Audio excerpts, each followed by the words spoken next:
I've been looking into this pretty carefully, Troy said.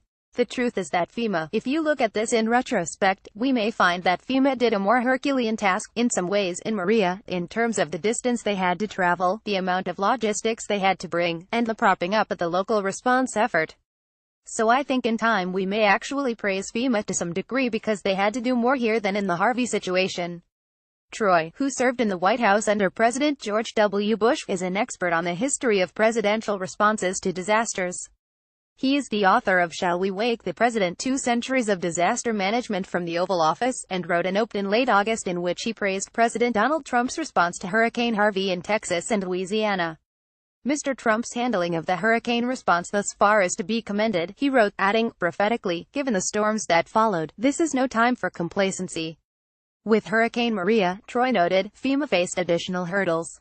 One was that Maria was only the latest in a string of devastating storms, so that the agency was suffering from some amount of exhaustion. In addition, FEMA faced several unique challenges in Puerto Rico. It's very hard to get the materials there that are needed that the FEMA people can bring stuff to an island, just like they do with any location, but it's usually up to the locals to do the distribution. And that's not possible in this situation, so that makes the whole situation harder. Also, by not being on the mainland, you don't have the kind of ability of people to escape, like you saw in Florida, people going up Interstate 95, and you also don't have the ability of the Good Samaritans to come from afar. People came from hundreds of miles to help out in Houston, bringing supplies and rescue assistance. Also, the first responders in the situation are victims themselves, which means they're not necessarily showing up to work and doing the distribution and the rescuing and all the other stuff that takes place as part of recovery. So that also makes it a more difficult situation. So FEMA is doing the job of bringing supplies there, but they also have to do the local response efforts. Troy noted that FEMA had learned much since Hurricane Katrina, the disaster to which Trump's critics are eager to compare Hurricane Maria, but said that Puerto Rico's weak economy and struggling government made the federal response to Puerto Rico's problems more difficult. A state with a strong economy and a strong response network, Florida and Texas, for example, are among the 2 best states at an emergency response. That kind of place is easier to respond. That place has an easier time recovering because you have an existing strong economy, and you have an existing situation of a very strong response operation. He also said that San Juan Mayor Carmen Yulín Cruz went too far in fighting with President Trump.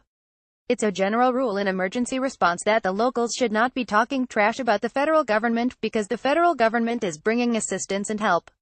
Troy cited the example of Hurricane Sandy in 2012, when New Jersey Governor Chris Christie had praised President Barack Obama's help despite backing his opponent in the election that was to be held a few days later. It's not always a good idea to bite the hand that feeds you. Troy noted that Republican presidents in particular seem to be targeted for criticism during hurricanes, and have been ever since Hurricane Andrew in 1992 contributed to negative impressions of President George H.W. Bush.